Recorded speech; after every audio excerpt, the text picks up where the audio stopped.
Welcome back to my channel, and if you are new here, then please do hit that subscribe button to stay up to date on all the world of pop culture and movie news, and of course videos like this, which I produce every single day. So you read the title, the first reviews are officially here for Robin Hood, the movie that essentially no one asked for, and the property that Hollywood seems to be butt raping non-stop, and Robin Hood, he just can't take a break.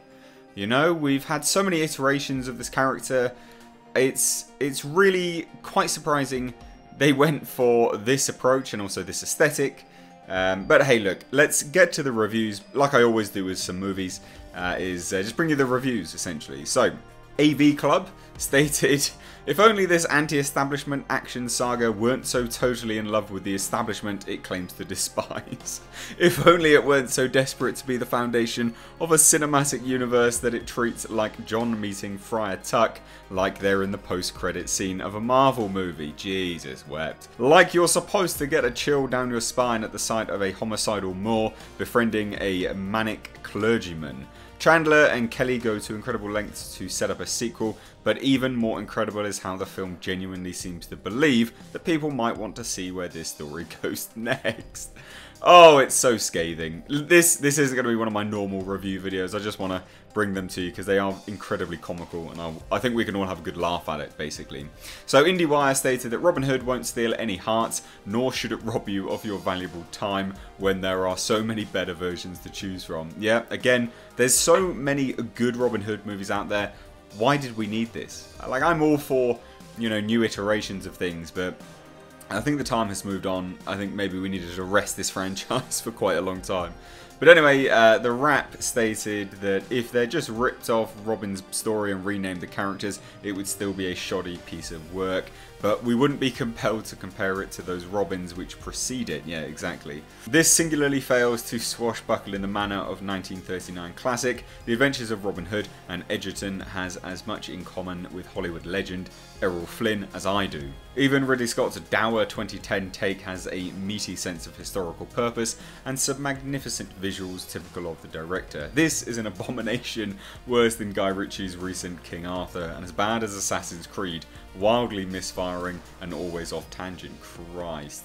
Mirror Online was pretty short and sweet, but they stated, bottom line, aside from a few bright spots, this Robin Hood proves it's time to hang up the bow and arrow once and for all. 4 out of 10. Yeah, again, this is what I think a lot of people will go to the movie. Well, even if you do go to the movie, I think a lot of people will just avoid this because they just go, Robin Hood? Again? Really? What? CBR stated, looking at this week's Robin Hood entry and the blockbusters that have come before it, one can't escape the irony of this hero who robs the rich to give to the poor, the crass pillaging of wallets to pay for something no one wants or needs in service of the only entity more corrupt and vile than Nottingham itself, Hollywood. Jesus, I mean that's scathing at best. Variety wasn't overly scathing, but it was still a pretty negative review. First time feature director Otto Bathurst won his stripes with the infamous first episode of Black Mirror, the national anthem, in which a British Prime Minister is blackmailed into having sex with a pig on national TV, and went on from there to launch Peaky Blinders. He's had no such beginner's luck with this feature debut, so the sooner he leaves it behind the better. And it's fair warning to everyone else thinking of using mid-career Guy Ritchie as a stylistic role model. Yeah, again, it's coming from someone who has performed so well in the past in terms of his directing. I mean, this is crazy. The Hollywood Reporter, Robin Hood perhaps sticks a little too closely to the origin formula of superhero movies, especially since moviegoers have seen so many in the last decade. But the third act takes the story in a different direction, although there are moments when the script and directing struggle to deliver a blockbuster worthy of IMAX, so that this movie isn't quite worth seeing in IMAX. The performances of the cast help smooth out the rough edges. Altogether, Robin Hood is an entertaining movie experience with enough new ideas to set it apart from past adaptations of the folklore, some cool archery action, and a charming as hell lead-in Egerton. I'm really surprised by that. That's probably one of the best reviews I've seen so far.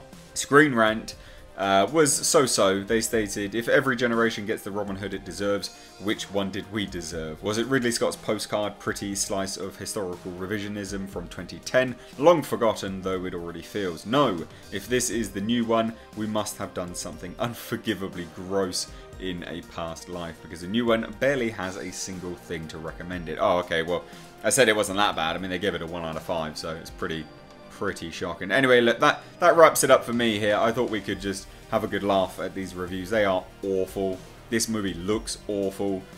I think from the first trailer, everyone was just saying, well, how the hell does this guy have diamond stitched leather hoods? What the hell is going on here? And I'm all for, you know, thinking that we have a suspension of disbelief and everything, but a lot of the other stuff in it looked quite reasonably historically accurate. I say reasonably, but you know. And to have that, what was going on? It's like they just wanted to make a Hawkeye movie, but you know, they obviously couldn't. But hey, what do you think about this? Like I said, that wraps it up for me here, so leave all your comments down below in the comments section. Guys, as always, if you are new here, hit that subscribe button. Stay up to date on all the world of pop culture and movie news. As always, I've been Mr. H. It's been a pleasure. Take care.